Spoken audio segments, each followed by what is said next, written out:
Welcome to a special holiday edition of Beyond the Arc. I'm John Gonzalez alongside our NBA insider, Bill Reiter. Bill, happy holidays to you and yours. Happy holidays, buddy. Happy Big all the week. stuff.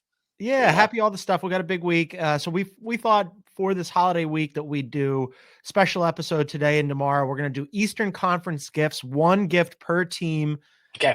today in the East, and then we'll do the Western Conference tomorrow. And you're going to lead us off with the Atlanta Hawks. We're going to go through alphabetical order.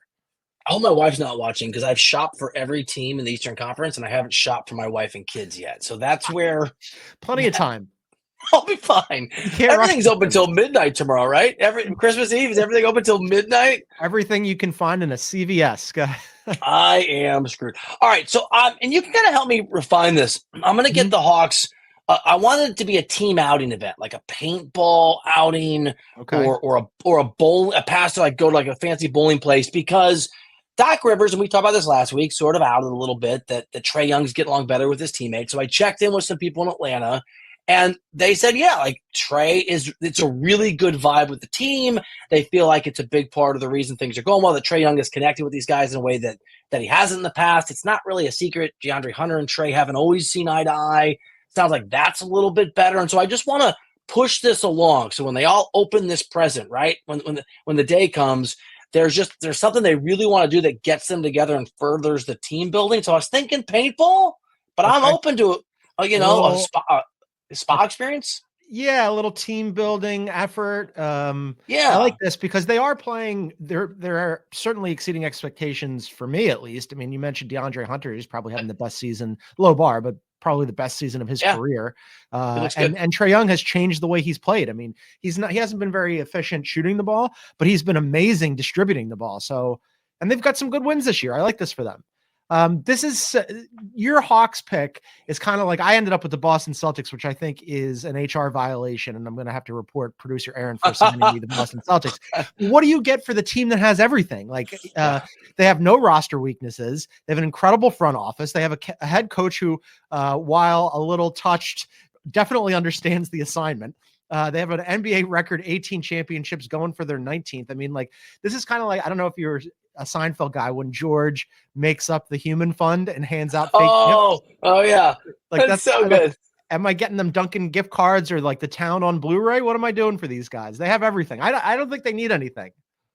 So basically what you're doing is you're telling them you're so blessed, you have to get everyone else a present. We're not getting you presents. I honestly thought about this because I wanted to take the assignment seriously. And I like, okay, well, if you were going to actually do this for real life basketball, what would you get the Celtics? And again, basketball sense, nothing. If you're Brad Stevens, you're standing pat, you're good. Can I step in? Here's what I'm going to get them. Sure. I'm going to spend a bunch of money, and it's going to be a private audience of like 15 people, Missoula front and center. You're going to hire all the actors from the town. They're going to do a live rendition. That's excellent. That's excellent. Did you, I loved him freaking out at the ref the other night. And then when he was asked about what he said to him, he said, I was just wishing him Merry Christmas, happy holidays to him and his family. He is funny in a weird. He is. He's funny. He needs to work a little bit on the delivery and the inflection. Yes. But the substance was very, very funny. Has he ever spoken to a human being before? That's what I sometimes wonder when I watch him in these press conferences. I'm constantly going back and forth with my Celtics friends about that, and they say the exact same thing. All right, you got the Nets. So this one, I was in Brooklyn. I've been traveling a lot. A few weeks ago, I can't remember when, and I was there, and I can tell you this is what they want: a losing streak. Like, I don't want to go too greedy, so we'll say 15-game losing streak, right? Because they don't want to win games. They already moved on one of their dudes. They're going to move on the rest of them. I think eventually that was certainly the tone that they gave. So for Christmas, I'm just getting them as many losses as they can so they can keep up with their rival, the Wizards. Yeah, that's a good one. I mean, we've talked about the Nets and how they've just been a little too good. Like they've been too competent, too professional. Jordy's done too good a job. They need to be like 30% worse at their jobs. And a good way to do that is trade some guys. And they moved Dennis Schroeder already, although early returns on that, not so great in that first game. They get absolutely wiped out against the Grizzlies, but they can get off of Cam Johnson and Dorian Finney-Smith and some of these other guys that'll certainly help. I got the Charlotte Hornets. And this one I think is going to be a recurring theme. This is just health for me. I mean, LaMelo Ball, he only played 22 games last year, only 36 the year before. He missed some time this year with a calf injury. Mark Williams, he's only been intermittently available, 19 games last year, 43 in his rookie season. He's been injured with a back and a foot thing. Brandon Miller, he rolled his ankles. He's been amazing. Brandon Miller, by the way, I hate to say this for all the people who love LaMelo Ball and love watching him and think he should probably be an all-star this year. I think the best basketball player on that team and the best person for the team is Brandon Miller. You love Brandon Miller. He's really good. I do. I just think he's a better, I think he understands the game and the little things more than LaMelo was just I was on with Sam Quinn last week, and Sam said that he saw something on social media that LaMelo Ball plays basketball like he's warming up with AirPods in, like he's just doing his thing. Really funny. And it's pretty funny, right? And I'm like, that's true. He's got all the talent in the world. I just don't know that he thinks the game the same way as some other people maybe. But that's health for the Hornets. I like it. I've got the Chicago Bulls next up on my Christmas list. Mm-hmm. So it's holiday time. You don't want to sort of put negative energy in the world. But what the Bulls really want and need is a bad run for Denver. They need Denver. This is coming off Sam Amick's excellent report in The Athletic that the Nuggets might be interested in Zach LaVine and making a move for some offensive help for Joker. And that's obviously a brutal contract, and sort of the machinations of that would be interesting. And LaVine had a pretty good night last week. Like, he scored a few points on Thursday night in that game. If you're the Bulls, you want to have a desperate team that feels like they're losing their grip on contending in the West during Joker's sort of like prime, right? And you want to drive that price up as much as possible because there's a lot of obstacles to moving on LaVine for the Bulls. But the more difficult that a would-be buyer, the more difficulties they have, the better your chance you have of doing it and doing it the way that you want. So I'm sorry, Nuggets fans, but if I'm giving a gift to the Bulls, it's that Denver really struggles, so they're desperate. When you said that you didn't want to put any negative energy into the world, and I think you're right about this whole trade partner component, but when you said you didn't want to put any negative energy in, I thought you were going to go a competent front office, because I have zero faith in the Chicago Bulls front office to, even if they do end up moving Zach LaVine on to the Nuggets, and we could, discuss on a different show. I did a little bit last week when the rumors came out with Sam, whether or not that's a good move for the Nuggets. I have no faith in the Bulls to get a good return on this. They completely botched all of last season at the trade deadline, the offseason when they moved on from Alex Caruso. Do you have any faith in them getting a fair market value for this? By the way, fun little reporter note, behind the curtain note. I was in Denver when the alert came. They broke it during the game. And it came out, and I looked at the headline. I thought, wow, that's a big deal. And then I saw it was Sam Amick, and I turned directly to my right because he was sitting right next to me. We were just talking. I'm like, that's really? Great. That's really, awesome. bro? Yeah. Dude, and he was like, he's trying to do the humble, not smug, right? Nice job, He's Sam a great dude. He's great. As we continue here, just a reminder that you can find us wherever you get your favorite podcast. Please download, subscribe, leave a review, and then on Spotify below the play button in full screen mode on the app, you can leave us a comment or a question on the show. All right, I got the Cavs. A little Boston-esque here in that I'm not sure what to do with them. They have a top 10 in offense, top 10 in defense. They've got continuity, which is something that you and I were talking about is probably their greatest strength year over year, that they just have played together. They've got a coach of the year candidate. Darius and Don Mitchell have figured out how to work together. Same with Mobley and Jared Allen. They've got really good bench pieces and Karis LeVert. I like Ty Jerome. Eventually, Max Strus will emerge. So I was thinking about this, and I think for the Cavs, I'm going to give them extra confidence because I want to give them a little pep talk here, little TED talk. Believe in yourselves. You can beat the Celtics. We've seen it. We've seen proof of concept that you could beat the Celtics, and I think you could beat them in a 7-game series. Celtics are still going to be the favorites, but you guys went toe-to-toe with them earlier this year in 2 games and came out winning one of them. And I thought, even in the game that they lost, you and I were high praise for them being a good loss. Believe in yourselves. You can do it, Cavs. Here comes a little name drop. Andy Roddick once sent me a book by Tony Robbins. That guy is like the guru. Sure. Yeah. Maybe if we really want to go really expensive on this gift to get them the confidence, you just send them a Tony Robbins. Tony Robbins flies in for an hour and just tells them how great they are. Apparently that works. I thought you were going to say we send them Andy Roddick. Maybe both. I would rather have Tony Robbins, I think. Andy, I love you, Andy, but right. I don't know if Andy makes you feel good about yourself all the time. Either way, you can do it, Cavs. Do it for America, frankly. We need a win on this one. That would be cool to see Cleveland make a run, wouldn't it? That would be good, as long as it's not Boston. All right, you got the Pistons. I'm going to give them a superstar. I'm going to give them a secondary superstar starter kit to go with Cade Cunningham. And it doesn't matter who they apply to. They can take any of those guys, those young guys. And I don't know where to get a secondary superstar starter kit, how it works, or what the operational reality is. But anything that I can send their way to make one of these guys really emerge at a higher level, because Pistons have been gritty, Pistons have been fun. Yep. Pistons are like a tough. They're a good bet. They're the gone in 60 seconds of teams. It's bad, but I kind of like it too, right? It's kind I don't mind watching it. Yeah, I'm like kind of like, okay, same thing. I flip, it's on. I'm like, I don't want to watch, but I do want to watch this. It's not good, but I'm entertained. But they need someone else to really sort of take a leap. So this is less of a, oh, isn't it cute that they're not a 5-win team, and more of a, it's maybe a little later than we thought it would be. It's a little delayed, but this team can actually take some of these pieces that they've drafted over the years and be something competent. You were higher on the Pistons being a little plucky this season than I was, and also on Cade Cunningham. And like, I just wasn't really sold on Cade until this season. And now he's really taking that leap forward, probably going to be an all-star, deserves to be an all-star. We'll see if he actually makes it over the line, but he's been really good. So a running mate for him would be great. I thought maybe it could be Jaden Ivey. Who knows? I'm still very high on Asar Thompson. Maybe one day. I know you are. Thompson twins. If there was a drinking game when you brought up Asar Thompson, like people would be hammered. Or Amon Thompson, I know. Either Thompson. Yeah, you're like, I want all the Thompsons in my life. All right, one more here before we take a break. We're going to do the Indiana Pacers. I'm going to go with, you remember back in the day when you subscribed to like Sports Illustrated or whatever, and teams used to do their year in review videos. You'd get a DVD or even like a VHS tape back in the day.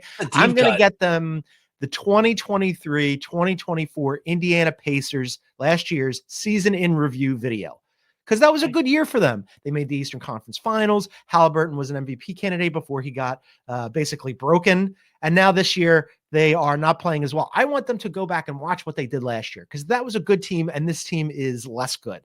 That's a great gift. Remember thoughtful, who you are. Impactful. Yeah. Creative. I love that gift. And even if they can't find that version of themselves, and maybe that'll inspire some warm and fuzzies, because this season I don't know what's going on with them. Halliburton has been, occasionally good, but mostly like he's not. We're almost going on an entire year where he's been disappointing after, you're right, being an MVP candidate, and they were the runners up in the NBA Cup that everyone cares about so deeply. That's right. It was what a run, and the runners up in the Eastern Conference Finals. So get back to being the Pacers. All right, we're going to take a quick break, and then on the other side, we will continue giving gifts to all of the Eastern Conference teams. Bill will be up next with the Miami Heat. This is Beyond the Arc. Welcome to JJ's. I'll have wait, there's no way I can get a burger? No chance, but you can have the NFL on CBS streams live on Paramount+. Oh, hang on. There's a toy. All right, welcome back to a very special holiday edition of Beyond the Arc. John Gonzalez and Bill Reiter here, giving out gifts to all the Eastern Conference teams. Just a reminder that you can find us on YouTube most weeks. This week's a little bit different, but we usually go live on YouTube at noon Eastern. You can find us at Beyond the Arc CBS. Please hit the like button, leave a comment, subscribe, and if you click on that little bell symbol, you'll get notified when we go live. More gifts, Bill. Miami Heat. I thought about this long and hard, John, because I covered this team. I lived there when I obviously covered them. I know those guys. I want to be thoughtful. I almost gave them a framed photo of LeBron looking miserable when he doesn't make like a finals, because they don't really love LeBron anymore. Yeah. But I didn't want to. It's Christmas. I don't want to. That's more of a birthday present. So I thought about this. I'm going to go with and I don't know how we do this. If you have a suggestion how to get a happy Jimmy Butler. I spent a lot of time talking to these guys a week or two ago off the Shams Report, some of the people in the organization, and then we followed up with each other at the end of last week, just sort of talking a little bit.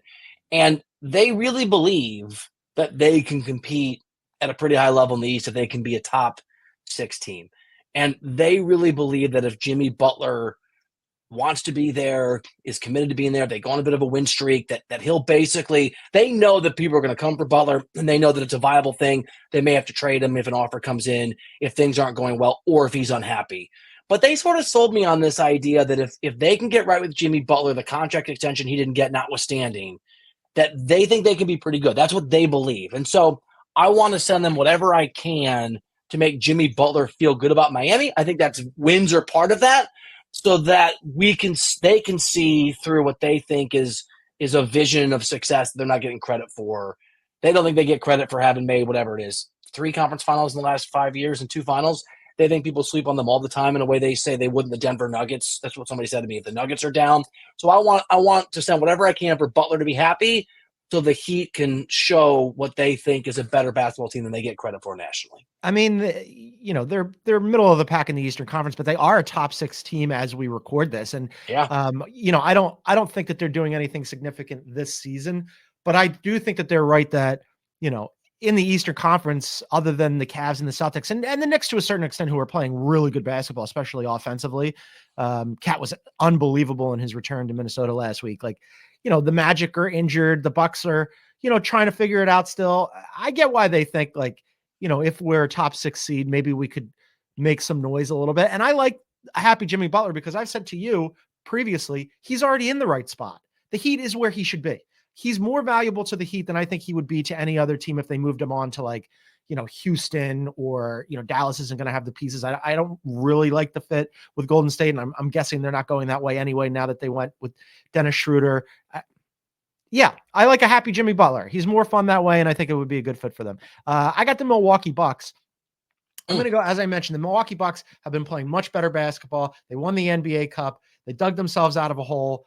I'm going to get them some fun, some joy, because they're doing all this good stuff, Bill. And then they decided, I'm sure, much to the consternation of NBA Commissioner Adam Silver, not to celebrate the NBA Cup win. Here's the league trying to make this a thing. And then after they win the NBA Cup, there's all these pictures all over social media of the champagne isn't popped. The beer hasn't been consumed. Nobody's put on the goggles. Nobody's dancing and smoking cigars. They're in Vegas. What kind of Vegas trip? That's like your kind of Vegas trip. They're going to bed early.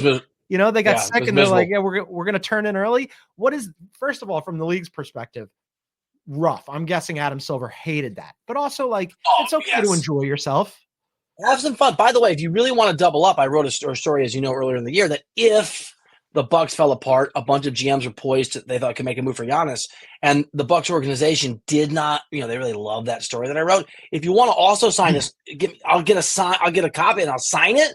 Maybe get a headshot of me. You can send it along. If they're going to lean into not being happy, this will be a perfect fit for just like their mode of let's be miserable, let's be pissed off. I don't get this don't celebrate thing, because you can celebrate. I mean, if you win a non-NBA Cup game on a Tuesday you play the Celtics and you beat them, you're telling me the guys in the locker room aren't going to be like, let's go, that was a good job, and a team where they really like each other aren't going to go out and be like, let's have some beers, boys, let's hang out. Give me a break, celebrate. Well, this was party. Reportedly, Doc talked to Darvin Ham. Darvin Ham obviously was the Lakers head coach when the Lakers won the inaugural NBA Cup, and Darvin told him about their experiences with it afterwards and how they slipped a little bit. And so Doc, I guess, in conjunction with the players, decided, let's focus the rest of the regular season. You can do both. And also, this is one of those situations. I hate to keep harping on this, but if you're Adam Silver in the league office and you basically force the Lakers, you're pissed. Wearing a banner. Yeah, you should be right. Pissed. What are you doing here? Let's all get on the same cup. That's all I'm saying. Also, if you're relying on Darvin Ham for how to build the right culture for a championship run, you've made a terrible mistake. Things have gone terribly awry. Only Doc Rivers could turn to Darvin Ham for championship run advice and have it be an improvement from what Doc Rivers would have done on his own. Hey, Doc Rivers, the only coach in NBA history to win a real championship and an NBA Cup. Oh man, that hurt me. You got the Knicks.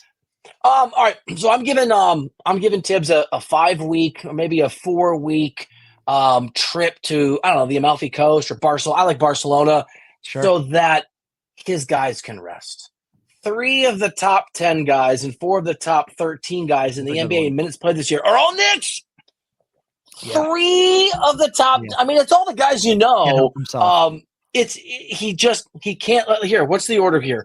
It is it's Bridges, OG, and Hart are all, I think it's 2, 5, and 7. It sort of varies day to day, but they're top 10. And Brunson is just outside the top 10 in minutes played. So Doc, you're going to go. I changed. I was going to do Italy. Actually, Barcelona is beautiful in the wintertime. It's in the 50s. You're going to go. We're going to send you. I've got a bunch of restaurant recommendations. You're going to stay at the Hotel Arts, which is where all the NBA scouts go, because it doesn't say Ritz-Carlton in the name, so their bosses don't know. It's a Ritz-Carlton that's very affordable. You're going to hang out with my guy Diego, who's the cocktail maker of the year 2 of the last 4 years. We're going to send you for some prosciutto and some jamon. You're going to have some patatas bravas. You're going to have a great time. You're going to come back in February. Your team's still going to be good, and your guys aren't going to be broken, and you can make a little run. The Bridges component doesn't bother me because he always plays even before he linked up with a guy who wants to just run him into the ground. And the Hart thing doesn't bother me either. The one that's concerning is OG, because OG has an injury history, right? Last week when they beat the Wolves, that was OG's 50th game with the Knicks. They're 37-13, Bill, when he's on the floor. They've outscored opponents by 547 points when OG plays. You want him to be out there. You're absolutely right. Give him a little rest. Like, this guy, when he plays, is awesome and makes your team so much better, but you have to make sure that he's out there. Like, later in the season, you don't want him to get hurt. That's all I'm saying. He can't help himself. Can't help himself. You said it. I got the Orlando Magic. I'm going to go back to the health well here. I mean, like, it's a little obvious, but like Paolo and Franz, I just want to get Paolo and Franz back onto the team for these guys. I was watching the game the other night when they were playing after the NBA Cup. They ended up playing the NBA Cup runner-up Oklahoma City, and Jalen Suggs went down for a second. He was okay, but it looked like he hurt his ankle, and they smash cut over to Paolo and Franz on the Magic bench, and both of them basically like threw their heads back. They were like shaking they could not believe that Jalen Suggs had gone down, because they had gone down with the same injury, which is an oblique injury, which is unusual for basketball players. They both have it. Anyway, the whole point here is Franz was playing at an all-star caliber level, would have made it. So I want to get these two guys back there because they are desperate per usual for offense. Their defense is great, but they need some offense, and it would really help to get those two guys back. I have the Sixers. Oh no. And what do you get somebody who's had a rough year, where things have gone badly? A bottle of booze? Where it's been a lot of, that would be, Rob Dibble once gave me 3 cases of Dickel bourbon. I didn't drink bourbon. I drink bourbon now. So I guess I'd had a rough year. I guess Rob I didn't. Dibble. I haven't heard that name in a long time. Yeah, my guy Dibs. We did radio together. Fox, I was going to say from your Fox days, maybe. Yeah, Fox Sports. But he still comes on my radio show sometimes. I love Dibs. He's such a character. So I was thinking Magical Doctor for the Sixers. I was thinking sending a supercut of all the times you've looked miserable, just so they know their fans are feeling their pain, like that there's an empathy gift. I was thinking about maybe sending a body double for Embiid, who could just go in for him sometimes when there's freak. But I'm gonna go with a holistic approach. I'm gonna find. I haven't figured it out because I'm not new agey enough. I'm gonna have some of my LA friends who are super into like massages and acupuncture and like all the oils. And I'm gonna send an entire health kit to the entire Sixers team, so that the compounding level of injuries that just seems to stack on each other can just vanish into the mist of new age medicine. I like the idea. It won't work. They'll screw up the administration somehow. They'll give like somebody who's allergic to penicillin will get penicillin by accident. I'm allergic to penicillin. That's a weird reference. I mean, back in when they had Zaire Williams, they gave him, or is it Zaire Smith? Zaire, the kid that they drafted and ended up trading Mikal Bridges for. He had a sesame allergy, and like Zaire Smith, he almost friggin' died, Bill. They gave him a sesame off the line one day, and he like ended up losing 25 pounds and had to like be hospitalized. This is like just one of the many Sixers have had. I had forgotten they broke Markelle Fultz. I mean, you remember this as a Jason Tatum miss. They ruined his career. Yeah, well, I mean, he's still not in the league, so Godspeed to all of them. It wouldn't work. I will say though that they did get their arena. I don't know if you've been following their arena fight in Philadelphia. They got their arena approved by Philadelphia City Council last week, so it looks like their Center City new arena is going to go forward, even though it's going to end up screwing up Chinatown and gentrifying the whole neighborhood. And I'm against Nobody it. Nobody wants it. Nobody wants it except for billionaires. All right, my last one. I've got my Toronto Raptors hat on. For the Toronto Raptors, I'm going to give Emmanuel Quickley. He's only played 3 games this entire season. I was really excited to see their quote unquote big 3 of Scotty Barnes and RJ Barrett and Emmanuel Quickley this year do whatever it is that they were going to try to do this year. Scotty Barnes, very good player. RJ Barrett having probably his best year ever. I anticipated full season of Emmanuel Quickley running the point was going to be awesome for the Raptors. Again, only 3 games. First, Bill, he hurt his pelvis earlier in the year, landing on it really awkwardly. Then he comes back and he tore his UCL in his non-shooting arm. And there was a report last week. Tell me if you think this is bad, that he started to incorporate his left arm into workouts. And I was like, oh no, that doesn't sound good at all. So I want to get Quickley back. Like, I think you're going to look, I've only watched basketball my entire life. It helps if you have both arms. I need to check with some people, but that's my understanding as well, that 2 arms are critical to the basketball play. Mm-hmm. Yeah. Last one for me, right? Wizards? Last one for you, yeah. This one, this is going to take some doing. Where that's the right gift, but it's hard to find. I'm going to send the Wizards a new owner. I'm going to send them at long last. Ted Leonis is the owner, and look, I know people in that organization, and they think they have a long-term plan. They have 3 or 4 years, and they're losing them. They have a bad owner, and they have a bad culture, and they've been bad for a really, really, really long time. I was thinking Jeff Bezos, right? I don't know if that's the right. I think that maybe is the way to go. I know Josh Harris has not done great things for your Sixers team, but I think it's been really impressive for the Commanders. A new owner can make a really big difference. And so, Wizards, congratulations. I'm giving you a new owner for Christmas. I haven't figured out who it is yet, but we'll find somebody. Somebody, just to mention Josh Harris, who owns both the Sixers and the Commanders, somebody was talking, a guy that I used to work with at NBC Sports Philadelphia had put this on social media, that the opinion of Josh Harris is so starkly divided in those 2 cities. Like in Philly, he's not well loved and nobody wants the arena that he's getting downtown. And like, he's kind of a villain. And in Washington, they love him and they want to build a new building on the old RFK site and get back into the city. Let me defend Josh Harris here, and let me use your expertise and what you share with us. So I think Daryl Morey's excellent in his job. Doesn't mean he's going to succeed here, but that's a good hire, and that's Josh Harris, right? Yeah. I think Nick Nurse is a great coach, and that is a product of Daryl Morey. Like Josh Harris is not hiring the head coach, but he's done everything that he can. Josh Harris, he's got the right GM. He's got the GM has put on the right guy. They won the offseason.